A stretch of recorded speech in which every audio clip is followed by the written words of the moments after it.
Bienvenue dans une nouvelle interview secret de Maman Active. Et j'ai grand plaisir aujourd'hui d'accueillir Bérangère Touchman. Salut Stéphanie, merci de m'accueillir. Bonjour à toutes. Mais écoute, c'est vraiment un plaisir parce qu'en plus, je t'ai déjà interviewée en fin d'année dernière, il y a quelques mois, dans un autre contexte. À ce moment-là, tu sortais ton livre justement sur les working moms.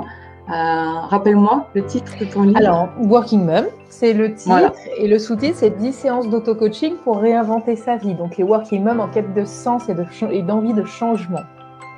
C'est ça. Donc, à cette occasion, voilà, je t'avais interviewé vraiment sur le livre, ce que tu avais voulu y mettre. Et aujourd'hui, je te reçois sur un aspect, on va dire, un peu plus personnel, même si bien sûr, on va respecter le perso-perso. Tu n'es pas obligé de tout nous raconter. Mais l'idée de ces interviews secrets de Maman Active, c'est vraiment de partager en fait des expériences de vie, de donner à voir que avec certains choix, à des moments donnés, face à certaines circonstances, mais on peut toujours évoluer, progresser, transformer finalement une difficulté qu'on rencontre en opportunité de quelque chose qu'on n'aurait même pas imaginé finalement de plus grand derrière. Mais là, moi, les femmes qui me suivent, souvent, elles se sentent enfermées dans quelque chose, dans le train-train, dans la charge mentale, et elles ont du mal à voir que oui, un jour, ça va s'apaiser, que oui, il y a des possibilités, et même des fois assez rapidement d'alléger ça et de mieux vivre, de mieux vivre et de mieux respecter ce qu'elles ont envie de faire. Et donc, elles peuvent se sentir enfermées. Et donc, mon intention avec ces interviews, c'est de montrer à travers différents parcours des chemins, des propositions. On n'est pas du tout là pour dire faites comme ci, faites comme ça. Mais juste, voilà, avec mes invités, moi, j'apprends plein de choses. Avec toi aujourd'hui, je suis sûre encore qu'on va apprendre comment toi, tu as traversé tes défis de femme, puis ensuite tes défis d'entrepreneur et de maman. D'accord. Voilà un peu ce dont il s'agit aujourd'hui. J'adore ce programme, j'ai plein de choses à dire. Je suis Stéphanie Genevois, je suis coach en équilibre de vie et j'accompagne les mamans qui travaillent et qui se sentent débordées justement par la conciliation vie pro et vie perso. Je leur donne des clés, je les accompagne pour se créer leur équilibre de vie et vivre des journées beaucoup plus épanouissantes et équilibrées. Maintenant que je me suis présentée, je vais te laisser, toi, Bérangère, en quelques mots, nous dire aujourd'hui qui tu es, ce que tu proposes, comment tu te sens. Ok. Je me sens super bien. Je me sens bien, même si je dors pas beaucoup en ce moment et je pense qu'on va en reparler. Donc, je m'appelle Bérangère Touchman, j'ai 40 ans et j'ai créé mon entreprise il y a 8 ans. Je suis maman de 2 petites filles qui, à l'heure où on enregistre, ont 2 ans et demi et 5 ans. J'accompagne un cabinet de conseil en transition professionnelle pour les mamans actives, donc les working moms, et j'accompagne avec mon équipe les mamans dans la recherche de leur nouveau projet pro et de sa mise en œuvre. Voilà. Donc nous, notre quotidien, c'est vraiment de parler de la quête de sens, du bien-être au travail et du plaisir au travail. Voilà, c'est ça notre quotidien avec mon équipe. Super. Et avant de faire ça, parce que là, c'est ton activité actuelle, il y a quelques années, tu étais complètement dans un autre contexte professionnel et tu as vécu une rupture justement à ce moment-là. Est-ce que tu veux nous en parler, de savoir qu'est-ce qui se passait dans cette vie professionnelle à ce moment-là où tu n'avais pas tes enfants encore et où tu as vécu quand même une transition? Oui, c'est ça, c'est ma propre reconversion, moi. Ce que je fais aujourd'hui professionnellement, c'est issu de ma propre reconversion, puisque moi, j'ai eu un parcours assez classique, subdeco, enfin école de commerce, premier job à Paris La Défense, j'ai vraiment déchanté, quoi. J'étais très fière d'avoir ce job à Paris La Défense. J'ai beaucoup déchanté parce que je me suis rendu compte que l'entreprise, c'était quand même, c'est politique. Alors la politique, il y en a partout, il en faut probablement, mais moi, en tout cas, ça ne me convenait pas. Donc là, j'ai quitté mon premier emploi. J'ai été dans un deuxième emploi. Là, j'étais dans l'agroalimentaire sur vraiment des fonctions de développement commercial et on vendait des produits vraiment très, très polluants. Hein, graisse de palme, je vendais des gâteaux en fait pour les marchés publics, donc graisse de palme, donc emballage, donc beaucoup. Et ça c'était pas en phase avec mes valeurs. Donc, et pourtant, c'était, tu sais, quand on dit c'est quoi réussir professionnellement, bah oui, c'est avoir un beau salaire, une belle entreprise, des avantages, du temps, machin. Mais j'étais pas heureuse, tu vois. Donc là, vraiment, deuxième job, perte de sens totale et conflit de valeurs. Troisième job, je reste dans l'agroalimentaire, c'est ce que je savais faire. Donc, et ça me déplaisait pas, si tu veux, le boulot en lui-même me déplaisait pas, c'est la vie de l'entreprise et la vie professionnelle et les jeux, en fait, qui me convenaient pas et j'avais l'impression de faire des trucs, mais tu sais, qui vraiment ne servaient à rien pour moi. Enfin, j'avais vraiment l'impression, au contraire, que c'était toxique pour moi de faire ça. Et donc, je suis partie dans un troisième job. Donc, dans ce job, je me suis rendu compte que j'étais discriminée par rapport au salaire, mais très, très fortement discriminée parce que j'étais une femme. Et mon directeur commercial m'a dit, oui, tu es moins bien payée, c'est assumé, c'est parce que tu as 30 ans et je sais très bien que je vais pas pouvoir compter sur toi longtemps parce que tu vas avoir un enfant probablement dans 3 ans maximum, etc. Donc, c'était très… moi, j'ai une expérience de la vie salariée vraiment… voilà, j'avais pas envie d'y rester, j'avais toutes les bonnes raisons de m'en extraire et donc de créer ma boîte. Donc j'ai créé ma boîte et par une reconversion parce que finalement j'ai commencé, ça s'est fait de manière assez. Enfin, j'ai donné des cours de commerce et de marketing dans des écoles de commerce et on m'a confié des missions autour du projet professionnel des étudiants. J'ai adoré. J'ai dit banco, je me suis formée au coaching, il y avait un DU coaching sur Toulouse, je me suis formée au coaching, j'ai lancé mon cabinet, tout s'est aligné, j'ai eu beaucoup de clients très rapidement. Et voilà, donc ma reconversion a été fluide du moment où voilà, j'avais décidé de quitter le monde salarié, j'ai fait un bilan de compétences, mais j'ai pas réussi, ça m'a pas aidé à rebondir, j'ai vraiment trouvé mon truc à moi, et là, c'est super, l'entreprise ne fait que grandir, ça fait 8 ans, et on est à notre place, quoi. Ouais. Donc c'est vraiment d'être passé par des années finalement de contraction, des années difficiles sur le salariat qui venaient impacter tes valeurs. Est-ce qu'à cette époque tu t'en rendais compte ou c'était aussi clair pour toi que ça impactait les valeurs? Tu avais déjà cette notion de connaissance des valeurs ou tu sentais juste que y a quelque chose qui n'allait pas sans arriver à mettre le doigt dessus? Alors, il y a plein de choses que j'ai compris qu'après. Aujourd'hui, je sais très bien que j'ai été la plupart du temps mal managée et la plupart du temps que effectivement, c'est une question, un conflit de valeurs et voilà. Donc ça, c'est maintenant parce que je le sais. Sur le coup, je culpabilisais parce que je me disais, j'arrive pas à me satisfaire de ce que j'ai. Alors que tout le monde, enfin beaucoup de personnes aimeraient être à ma place et j'arrive pas à me satisfaire de ce que j'ai et je me projette pas et je suis incapable d'être heureuse dans cette situation alors que j'aurais tout pour être heureuse et je culpabilisais et je pensais que c'était de ma faute parce que je me disais c'est moi qui suis inadaptée, si tout le monde veut ça c'est moi qui dois déconner, ça fait 3 fois que j'ai un job et ça va pas et j'arrive pas et je m'y projette pas donc c'est de ma faute quoi.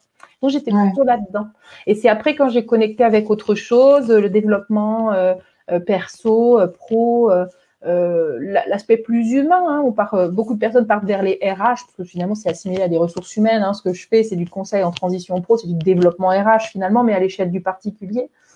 Et ben on part beaucoup dans la RH pour l'humain. Tu vois, moi vraiment c'est ça en fait que j'ai retrouvé et ça m'a permis moi aussi d'être en quête de moi-même parce que je m'écoutais pas avant. Je vivais, je me cramais, je vivais, tu vois, ça me correspondait pas. J'étais hors sol, quoi. J'ai compris. C'est quand même assez fou ce que tu dis, ton dernier manager là qui ose te dire en face. On a l'impression d'être dans les années 70-80 où les femmes commençaient à travailler et il y avait ces remarques très machistes, mais en fait c'était il y a une petite dizaine d'années quoi. Ouais, c'était il y a 10 ans. Et puis c'est complètement, c'est de la discrimination, tu vois. Mais complètement. C'est illégal, on en entend parler, il y a des grosses campagnes de promotion de l'égalité femmes-hommes et en même temps, dans les faits, concrètement, il y a encore ce type de management. C'est ça. Ouais. C'est fou. On est encore dans une culture où les femmes ont la boule au ventre quand il s'agit d'annoncer leur grossesse au travail, par exemple, et comment je vais le dire pour que ce soit bien pris, comment je vais le dire pour qu'on continue à me faire confiance. On en est encore là quand même, donc c'est encore là. C'est encore là.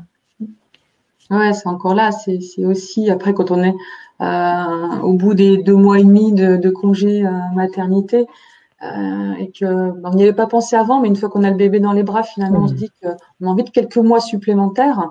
Ouais, Et mais comment on va demander, c'est auquel on a droit, ouais. mais comment on l'annonce, voilà, quelles sont les Mm. remarques Mm. et ouais. Et puis, il y a des fois aussi, on n'a pas du tout envie d'y retourner après bébé, en fait. Au travail, Mm. on se dit, ben justement, ça a quand même bousculé ma hiérarchie de priorités, de valeurs, etc. Et j'ai envie de vivre autrement. Et plus, ça sera plus jamais pareil, quoi. Donc Ouais, ça aussi, c'est important comme mouvement. ouais, ouais. Et puis aussi d'accepter justement que les priorités, elles évoluent Mm. en fonction des événements de vie. Qu'à un Mm. moment donné de sa vie, ben, quand on est soit seul ou on vient d'être diplômé, on a des priorités de vie. Après ces priorités, ben, c'est important de les revisiter quand on est en couple et on les revisite au premier enfant et Mm. important de les revisiter au deuxième enfant. C'est ça. Et des fois aussi, les situations de déséquilibre, elles viennent du fait qu'on ne revisite pas ça. C'est-à-dire Mm. qu'on continue sur une base qui convenait quand on n'était que un ou que deux, puis d'un coup on est trois, on est quatre, Mm. mais on n'a pas réajusté finalement ce qui était Ouais. important pour nous, sans parler même de l'organisation, mais vraiment de ce qu'on a Mm. envie de faire, c'est quoi la vision de la vie, C'est vrai. nos projets familiaux. Ouais. On Ça peut repart créer des remettre. tensions. Et de la Mm. culpabilité, comme tu disais aussi, de se Ouais. dire bah, j'ai une situation enviable, voilà, Mm. il n'y a pas de quoi me plaindre en Mm. théorie, et puis Ouais. pourtant on est Mm. mal et Mm. on n'ose pas le dire. Sachant que des fois, tu vois, en fait, on est très bien éduqué à se dire qu'on a une situation enviable, mais parfois, c'est pas enviable du tout. Enfin, tu Ouais. vois, tu vois, quand t'es au travail, ok, t'es super bien payé dans une belle boîte, etc. Mais quand tu te fais harceler, quand tu fais un burn-out, enfin, il y a énormément de violence ordinaire au travail. Il y a énormément d'agressions, il y a énormément de choses qui sont à contre-courant complet de ce qu'on voudrait être le monde d'après. Hein, tu vois, quelque chose de plus apaisé, moins de fuite en avant. Enfin voilà, moi je rêve d'un mode de vie pour les entreprises qui serait peut-être différent des valeurs qui sont promues aujourd'hui. Donc parfois on a l'impression qu'on a une situation enviable, mais on l'a pas tant que ça. Et pareil, hein, dans mes clientes, moi j'ai beaucoup de clientes qui me disent ah mais je gagne bien ma vie, ok, combien tu gagnes? Et quand elles m'annoncent la somme, en fait non, c'est pas enviable. Tu Ouais. pourrais avoir beaucoup En plus, plus, et je suis sûre que tes collègues sont payés plus que toi. Tu vois. ouais. Donc Et ouais, puis c'est en comparaison où ça va être bah, je gagne bien ma vie pour un deuxième salaire parce que mon mari il a tant c'est ça. aussi. Ouais, Ou je c'est gagne ça. bien ma vie par rapport à une autre copine Ouais, ouais. voilà, mais Mm. ouais, comme tu dis, en Mm. comparaison dans la même Mm. entreprise à compétences égales, Mm. peut-être qu'on a des Mm. grosses écarts de Des gros salaire. Bah ouais, puis de toute façon, il y a des stats très officielles hein, là-dessus. Hein. On sait que Mm. l'écart de salaire moyenne générale homme-femme dans la société française, on tourne autour de, je crois que c'est 28,5 le dernier chiffre, 28,5%. Hein, pour plusieurs raisons, on fait plus de temps partiel, etc. Mais à compétences égales et fiche de poste égale dans une même entreprise, on est entre 9 et 10% d'écart non expliqué. Mm. Voilà. Donc, il y a toujours un truc à aller chercher, à aller gratter, et on peut toujours avoir plus. Ouais, ouais, c'est ça. Et puis, je pense que c'est aussi par rapport à la valeur qu'on se donne, aussi d'accepter certaines choses, de pas en tout cas, de pas remettre en question, effectivement. Moi, je sais qu'à pour mon dernier poste salarié, Mm. donc moi,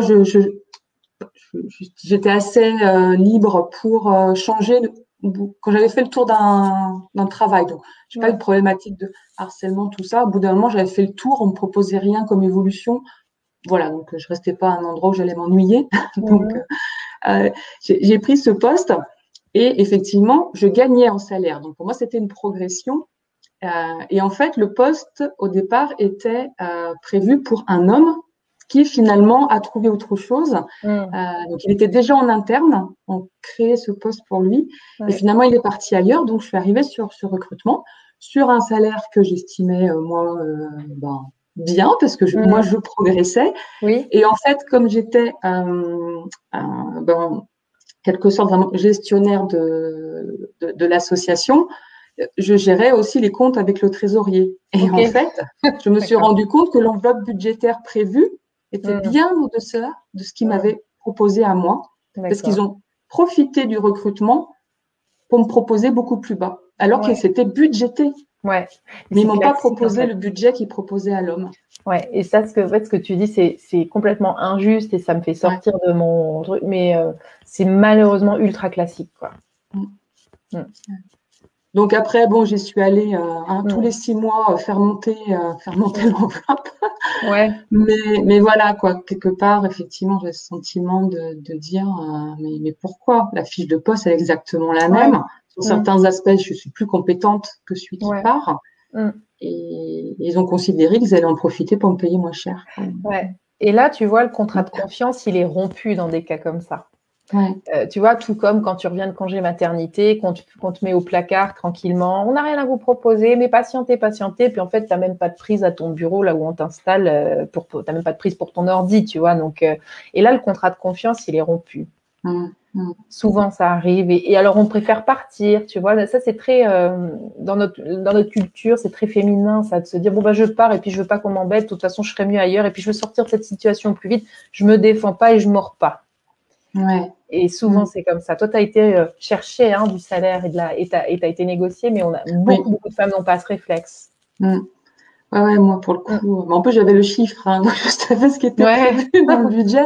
Mais voilà, je l'ai pas eu d'un seul coup, mais effectivement, voilà, j'ai atteint des premiers résultats, un premier contrat. J'allais chercher en plus des financements européens et régionaux. Donc, je veux dire, je faisais rentrer l'argent à un moment donné. Voilà, mais j'ai toujours été assez à l'aise pour aller demander des augmentations de salaire, parce que tout le monde, effectivement, n'est pas forcément à l'aise pour faire. Voilà, et puis avoir un manager un peu à l'écoute de ça aussi, quoi. Intelligent pour entendre des arguments valables aussi. Bon, bah ça c'était, on va dire une autre vie. Une autre vie, puis bon, une aparté un peu sur mon parcours. Donc, toi ensuite, tu as cette activité. Tu m'entends toujours? Oui, j'ai perdu ma boucle d'oreille, mais je t'entends. La boucle. Je t'écoute. Donc ensuite, toi, c'est cette entreprise voilà, qui démarre tout de suite de façon très positive, qui accompagne des personnes en reconversion, qui fonctionne bien, que tu étoffes, parce que tu as une équipe. Maintenant, tu ne travailles pas seule. Donc, on va dire la vie professionnelle, là, tu te sens alignée, tu te sens à ta place. Et à côté de ça, du coup, la vie personnelle, est-ce qu'il y a des évolutions? Alors oui, en fait, alors moi, j'ai lancé mon entreprise en 2013-2014, donc j'étais vraiment, j'étais toute seule. Donc l'entreprise a tourné vraiment 2 ans où j'avais beaucoup de pratiques. Alors je faisais de l'accompagnement à la reconversion, mais je faisais aussi de la technique de recherche d'emploi, profil LinkedIn, accompagnement à la négociation de départ, etc. Et ça tournait du tonnerre et tout à coup, Valentine est arrivée. Donc, ma première fille, j'étais enceinte et j'ai travaillé quasiment jusqu'au bout, en fait. Pas de congé maternité pour les professions libérales. Enfin, on peut ne pas en avoir. Donc, moi, j'en ai pas pris parce que je flippais un peu que, justement, le rythme de croissance de l'entreprise stagne, en fait. Et en fait, donc, j'ai travaillé jusqu'au bout. Mais en fait, ça a très bien été quand je suis revenue. C'est simplement que moi, j'ai eu un problème. Une première question s'est posée. Ma maternité m'a fait me poser une première question qui était comment je fais pour faire tourner une entreprise si je dors pas? Parce que moi, j'avais un bébé qui dormait pas. Alors, très peu de sommeil pour Valentine, pour ma fille. Et donc, du coup, et puis c'était un bébé aux besoins intenses. Donc, tout le temps porter. Tout le temps être là, tout le temps… Et c'était, ça m'a pris. Et là, je me suis dit, je peux pas. Franchement, je ne peux pas physiquement tenir le rythme d'avant si j'ai 4 heures de sommeil dans les pattes et que j'arrive pas à récupérer la journée, etc. Donc j'ai dû faire des choix. Et là, j'ai digitalisé complètement mon activité. Ça a été mon premier choix de productivité, en fait. Si je voulais pouvoir récupérer du temps de sommeil, donc rester en vie, grosso modo, il fallait que j'économise du temps, que je gratte le temps que je pouvais récupérer là où je pouvais le récupérer. Donc, du coup, les temps de trajet, par exemple, je me déplaçais plus, j'allais plus à des rendez-vous physiquement, j'avais plus mon cabinet, j'ai lâché mon cabinet au centre-ville, j'habitais quand même à l'époque à 50 km de Toulouse. Donc, j'ai récupéré du temps. Digitaliser mon activité m'a permis de récupérer du temps, logistiquement. Donc, ça, c'était un premier changement. Et puis ensuite, 2 ans après, est arrivée ma deuxième fille, Suzanne. Et donc, je dormais encore moins. parce que Valentine a commencé à faire ses nuits quand Suzanne est arrivée. Donc, ouais, là, ça a été vraiment mon plus gros défi, c'est le manque de sommeil. Ouais. C'est mon plus gros défi. Et là, je te parle, je suis à ma 3e nuit à 4 heures de sommeil, ça ne change pas. Et j'ai essayé vraiment des tas de choses. Et moi, je dois gérer vraiment une entreprise aujourd'hui qui est importante, une activité sans dormir, quoi. C'est ça qui est mon plus gros défi, ouais. Toujours actuel, c'est ça. C'est le défi toujours, actuel pour l'instant. Et... Complètement.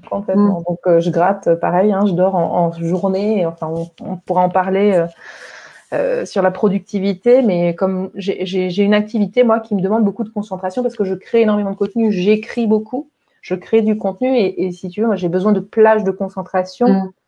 Et quand je manque de sommeil, ben, j'arrive pas. Donc, je suis obligée de faire des micro-siestes. Donc, je me suis mis une discipline de micro-siestes dans la journée pour pouvoir récupérer, quoi. Ou je fais de l'auto-hypnose aussi. Enfin, je sais pas si j'anticipe un peu peut-être sur les tips et tout ça, mais... Non, mais alors vas-y, tu sais, c'est une conversation, c'est une interview, il n'y a pas un petit 2, petit 3. Donc, quand ça te vient, tu en parles. Avec plaisir.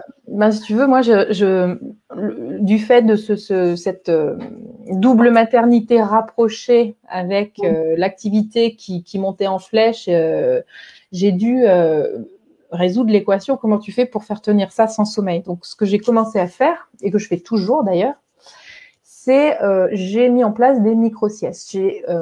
C'est des techniques de productivité assez classiques, en fait, quand on commence à s'intéresser à la productivité, mais j'ai identifié les moments de la journée où de toute façon, je n'étais pas productive. Et moi, il se trouve que c'était en tout début d'après-midi. Vraiment, je suis très productive le matin, fin d'après-midi. Mais alors, il y a 1 heure là, entre, on va dire, 13 et 14, où j'ai du mal. J'ai vraiment du mal. Et donc, du coup, je me suis dit, OK, on va bloquer toutes ces plages chaque jour sur mon agenda Google. Mon agenda Google est le meilleur ami de mon organisation. Je fais tout, je connais toutes les options de l'appli. Et j'ai noirci donc les plages de manière à ce qu'aucun rendez-vous ne soit possible sur toute l'année. Voilà. Et je me fais ma micro-sieste. Et parfois, j'arrive pas parce que je bois beaucoup de café, moi. Tu vois, le matin, j'ai besoin de 2-3 doubles cafés. J'adore ça, le café, en fait. Donc, j'en ai pas bu pendant des années mais là, j'adore ça. Je crois que je suis addict au café. Et du coup, j'ai du mal parfois à m'endormir l'après-midi, à tomber vraiment dans ma micro-sieste. Donc, du coup, ce que je fais, c'est que je me fais une séance d'hypnose enregistrée, un enregistrement d'hypnose et ça me fait tomber dans une relaxation très profonde. Et là, je suis retapée, je peux repartir, quoi. Donc ça, c'est mes tips de productivité. Alors, c'est pas facile à accepter de mettre un temps blanc, entre guillemets, dans sa journée hyper chargée d'entrepreneur. Mais moi, en fait, j'ai identifié vraiment que de toute façon, si je faisais pas ça, je pouvais oublier d'une part de travailler correctement l'après-midi et d'autre part, j'allais être une mauvaise maman le soir. Parce que pour le coup, là, zéro patience, quoi. Et vraiment, j'ai identifié que ça me rechargeait bien, ça. Ah ouais.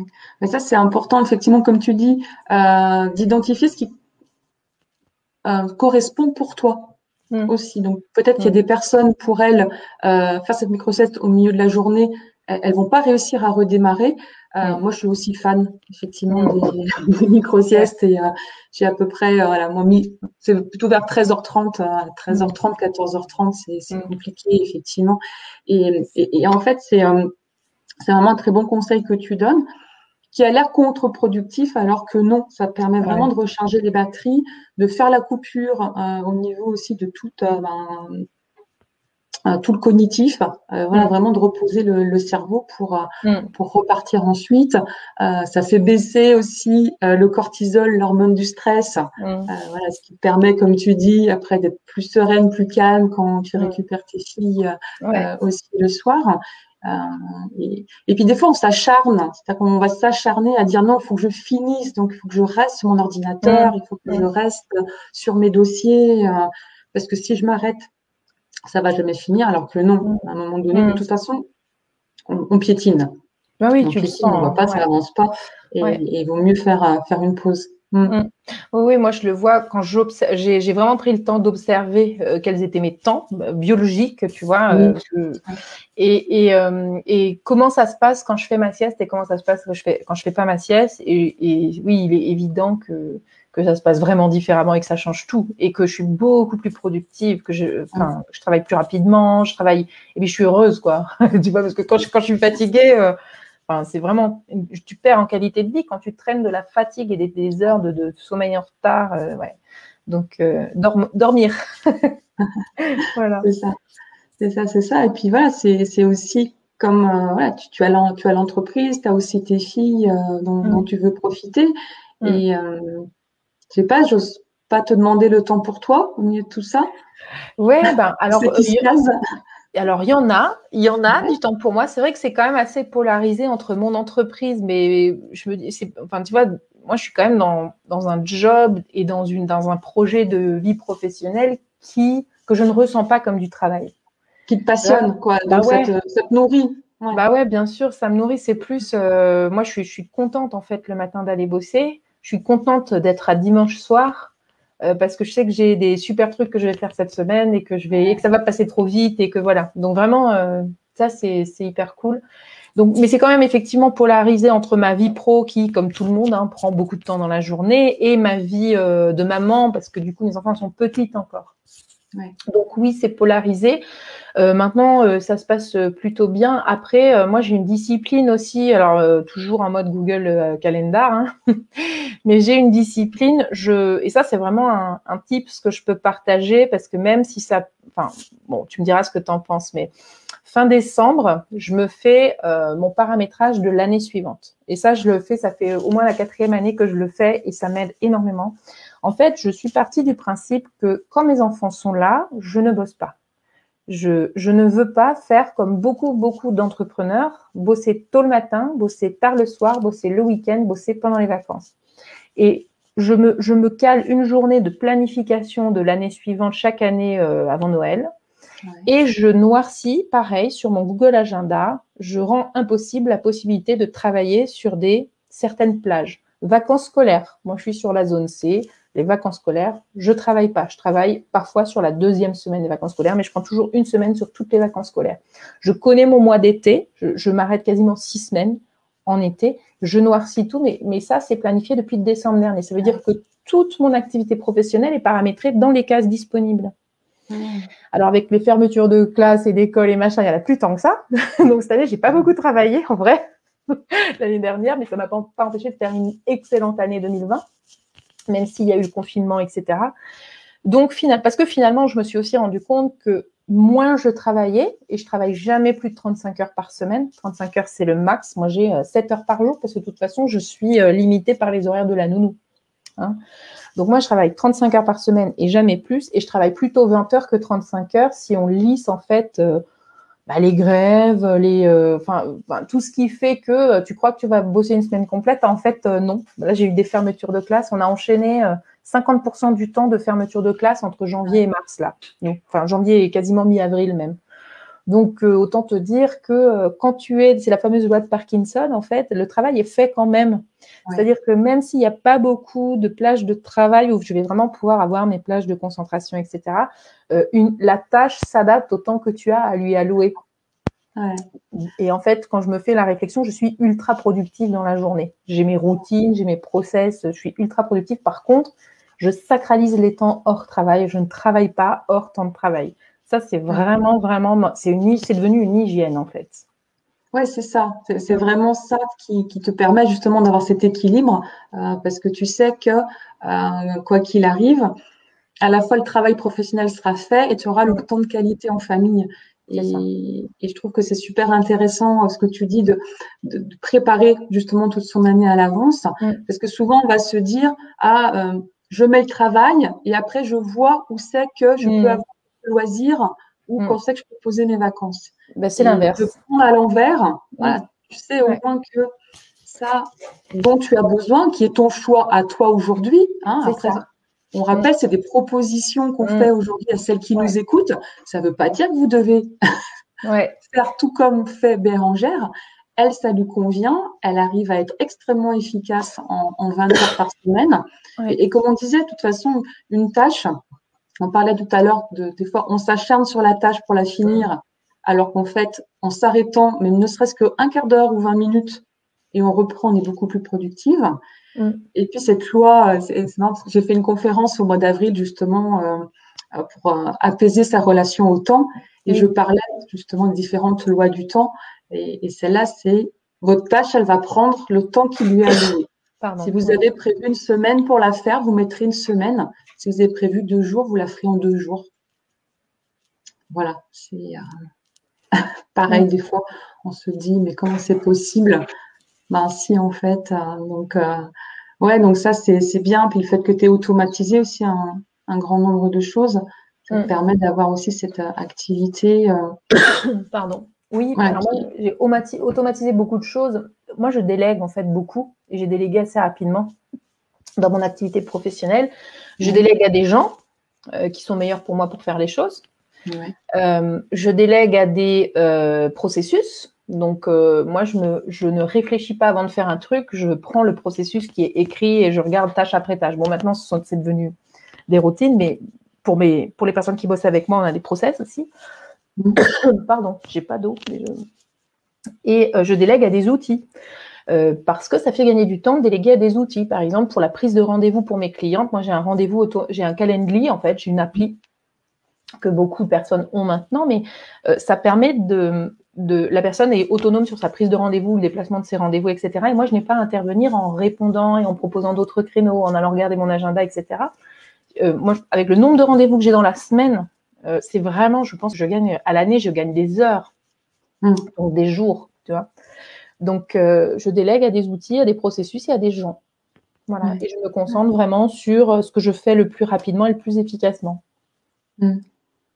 Et côté personnel, tu arrives à déléguer aussi facilement? Ouais, alors moi, j'ai quand même, moi, ça se passe bien au niveau du partage dans mon couple. J'avais tendance, avant d'avoir des enfants, à faire. Je faisais tout, en fait. Et j'ai tendance, moi, à être une personne qui aime bien, pas forcément contrôler, parce que ma santé mentale me permettrait pas, enfin, j'aurais trop de trucs entre le pro, le perso et tout, mais j'aime bien savoir, en fait. J'aime bien avoir une vision d'ensemble. Je suis une femme de concept, en fait, plutôt que d'être dans les exécutions. Moi, je suis quelqu'un dans le concept. Et donc, j'aime bien savoir, voilà. L'avant, après, comment se font les choses, pourquoi se font les choses et tout. Et en fait, j'aimais bien, donc avant d'avoir des enfants, moi, j'étais dans un mode de fonctionnement comme ça, où j'étais en supervision. Oui. Et en fait, quand j'ai eu les filles, et avec ce souci de sommeil, notamment, je n'ai pas eu d'autres possibilités, et je pense que ça s'est fait ultra naturellement, que mon conjoint prenne sa place, en fait, dans le quotidien. Parce que j'aurais pas pu, je pouvais plus être en supervision de tout. Et du coup, il y a un équilibre qui s'est créé, et surtout ces 2 dernières années, vraiment, où je pense qu'on est vraiment dans un équilibre qui est écologique pour nous deux, et pour les enfants aussi, parce qu'on est là pour différentes choses, différents moments de la vie des enfants, etc. Et effectivement, on a notre routine. Le matin, les enfants, c'est moi. Le soir, c'est lui. Enfin, voilà, les repas, c'est lui plutôt la semaine, moi plutôt le week-end. Voilà, on est sur des… Alors, je délègue le ménage. Ça, je l'ai délégué très, très rapidement parce que j'ai vu, en fait, moi, au tout début de mon entreprise, j'ai bien vu qu'il y avait des choses sur lesquelles j'étais moins bonne que d'autres. Notamment, tu vois, si on prend les tâches professionnelles, on va parler de l'administratif et de la compta. C'est vraiment un truc, mais ça me fait pas du tout triper. Je n'y arrive pas, je n'arrive pas à comprendre. J'ai l'impression d'être en seconde avec mon prof de maths. J'ai complètement lâché. C'est là où j'ai décidé de faire des études littéraires. Tu vois. Ça n'allait pas, tu vois. Et en fait, c'est pareil pour la compta. C'est vraiment un truc, j'y arriverai jamais et ça sert à rien que je persiste. J'ai délégué. J'ai investi au début dans ma boîte. J'avais pas forcément, dès le départ, vraiment, quand je te dis ça, c'est le premier mois de mon activité. J'ai appelé une experte comptable et je lui ai passé ma compta alors que j'avais pas encore beaucoup de chiffre d'affaires et j'aurais probablement pu y arriver moi-même. Mais je savais que j'étais pas bonne, que ça allait me faire perdre du temps et que j'aurais probablement été meilleure ailleurs. Donc, du coup, j'ai délégué. Et idem pour la partie ménage à la maison. J'ai pris une demi-journée de ménage par semaine parce que je savais très bien qu'une journée de travail, c'était ultra précieux pour moi. Ouais. Donc, c'est finalement non pas une charge, mais un investissement que de prendre pour moi un comptable ou pour moi une aide ménagère. C'est vraiment de l'ordre de l'investissement puisque j'ai un vrai retour là-dessus, c'est que je gagne 4 heures de travail par semaine en fait. Donc c'est un fonctionnement qui, moi, encore une fois, me convient bien. Ah ouais, bien sûr, quand tu mets en parallèle comme ça le fait de quelle est ta plus-value, toi, quand tu es en train de nettoyer ta maison, et ta plus-value quand tu es en rendez-vous coaching ou en train de créer un contenu de qualité pour ton programme. Ouais, c'est ça. Tu vois là où est ta place. C'est pas forcément évident de déléguer pourtant. Donc, ça, c'est une invitation à réfléchir, à avoir le gain, comme tu dis, c'est un investissement. Et on a tendance à voir peut-être juste le coût. Ouais.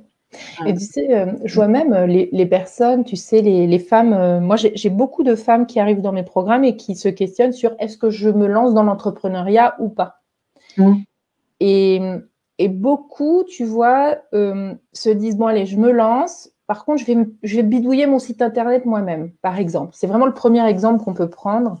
Aujourd'hui, un site internet, quand même, ok, il y a des outils qui permettent de le faire, mais ça prend vachement de temps. Et si tu le fais toi-même, ce sera jamais forcément optimisé comme l'aurait fait un professionnel. Donc, ça va t'amener moins de visibilité, quoi qu'il arrive, ou de la visibilité de moins bonne qualité. Et donc, du coup, ça fait partie, la création de site internet et déléguer son site internet quand on se lance, ça fait partie, bien sûr, de cette stratégie de délégation et de se libérer, même si on a envie d'apprendre et tout. Et puis, forcément, au début, on n'a pas forcément le chiffre d'affaires, on n'a pas trop envie de... On se dit qu'on ne peut pas le faire et tout. Mais en fait, moi, je sais que mon site internet, pareil, je l'ai délégué dès que je me suis lancée, parce que de toute façon, pareil, j'ai complètement identifié que je n'étais pas capable de créer un site internet propre au départ.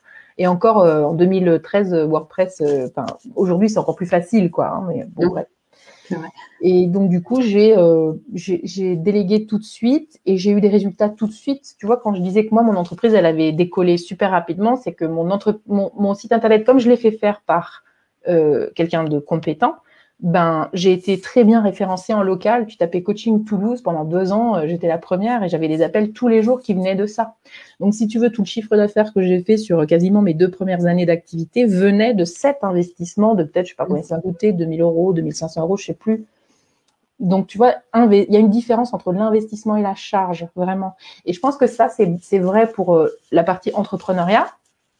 Mais c'est aussi vrai pour la partie personnelle parce que le temps que tu passes à déléguer le travail domestique, par exemple, en partie à ou une assistante maternelle, parce que c'est du travail éducatif, ou une aide ménagère, ça te permet aussi, toi, de prendre, et je reboucle avec ce que tu as dit tout à l'heure, du temps pour toi. Il est où le temps pour toi? Le temps pour moi, c'est peut-être que je fais garder aussi mes enfants. Je les fais garder peut-être. Je laisse ma fille au Claé le mercredi parce que je sais très bien que parfois le mercredi après-midi, moi je vais marcher, tu vois. Tu vois, oui, c'est vrai, je l'ai pas dit en journée. Parfois je vais marcher. Je pense j'y vais une fois par semaine au minimum. Donc c'est important aussi, quoi. Pareil, ça c'est valable aussi. Tu parles de l'entrepreneuriat, mais c'est valable vraiment aussi pour les salariés. C'est-à-dire quand vous êtes salarié, vous pouvez très bien vous autoriser à déléguer le ménage, voir la garde d'enfants sur les vacances scolaires, sur le mercredi, à faire garder pour avoir une demi-journée à vous, quoi. Ça, c'est aussi des autorisations à se donner. Ouais. Et puis il y a aussi de se libérer de la notion de contrôle, parce que pour le coup, alors, il y a des personnes qui peuvent effectivement regarder l'aspect budgétaire. Moi, je connais dans mon entourage des femmes qui ont des très bons postes salariés qui font elles-mêmes leur ménage. Parce que il y a quand même une notion de contrôle derrière. De contrôle, de ne pas laisser rentrer quelqu'un chez elle ou ça ne va pas être fait comme je le veux.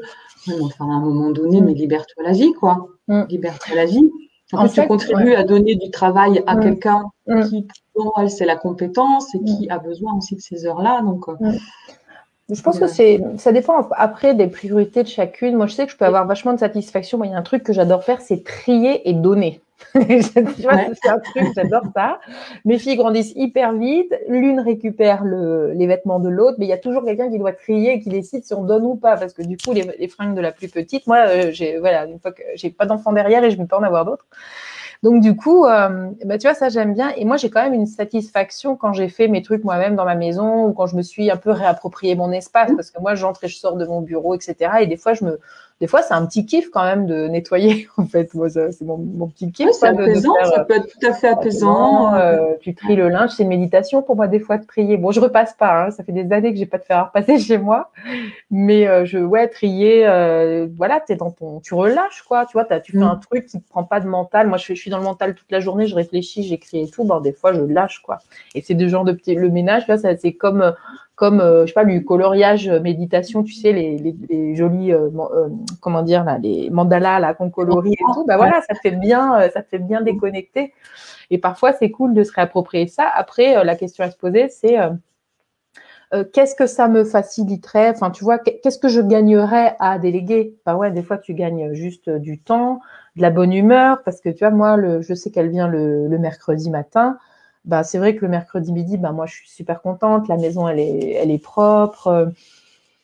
Et je suis contente que ce soit fait. Et je serais dans une autre humeur si je sortais le mercredi midi de mon bureau pour aller manger dans ma cuisine. Parce que oui, je travaille de la maison, donc moi, tout est imbriqué. Hein. C'est pour ça que les limites sont importantes dans les heures de travail et tout. Et je sais que je serais de mauvais poil si tout était crade et que je me dis, il faut encore que j'y passe une heure après le travail, avec les enfants dans les pattes et tout. Donc voilà, moi, ça correspond à ce que moi, j'ai envie d'expérimenter au quotidien dans ma vie, quoi. Super, hein. Dis donc, on voit pas le temps passer en t'écoutant, c'est vraiment très riche, tous tes partages. Et il y a encore plein de secrets que tu pourrais nous partager. Hein. J'ai noté que tu as une très bonne compétence de productivité au travail, mais ça peut être un autre sujet. En tout cas, on est sur le sujet, voilà, cette conciliation vie pro, vie perso, où finalement, tu appliques la même approche. Hein, moi, c'est ce que je retiens de ce que tu dis, c'est que c'est pas dissocié, c'est pas des choses d'un côté, des choses de l'autre, c'est partir de ce qui est important pour toi. Tu l'as dit, tes priorités, tes valeurs, et elles sont respectées dans chacun des domaines finalement de vie. Donc, c'est ça. Je pense que vraiment, moi, ce qui m'a sauvée, ce qui me sauve et ce que je veux vraiment, c'est ma discipline de limite. Vraiment. Moi, le grand danger qu'ont les femmes qui entreprennent depuis chez elles, parce que du coup, moi, depuis que j'ai digitalisé mon activité, je travaille de chez moi, je suis pas dans un coworking, je pourrais. Tu vois, c'est d'être tentée d'aller faire des trucs, d'aller trier le linge en journée, par exemple, et tout, parce que tu es sur un truc, tu procrastines le truc, alors tu vas faire autre chose et c'est facile à faire. Tu vois, moi, là-dessus, j'ai une vraie discipline de timing. Moi, c'est 8h30 dans mon bureau le matin. Enfin, et j'ai des alarmes. J'ai des alarmes pour tout. Alors, je suis un peu, du coup, très assez pointue sur la prod. Mais si tu veux, comme je dois être concentrée, je peux pas me permettre dans la journée d'avoir des trucs à penser en arrière-plan. Donc, moi, j'écris les trucs, je les sors de ma tête et je me mets des alarmes sur mon iPhone tout le temps.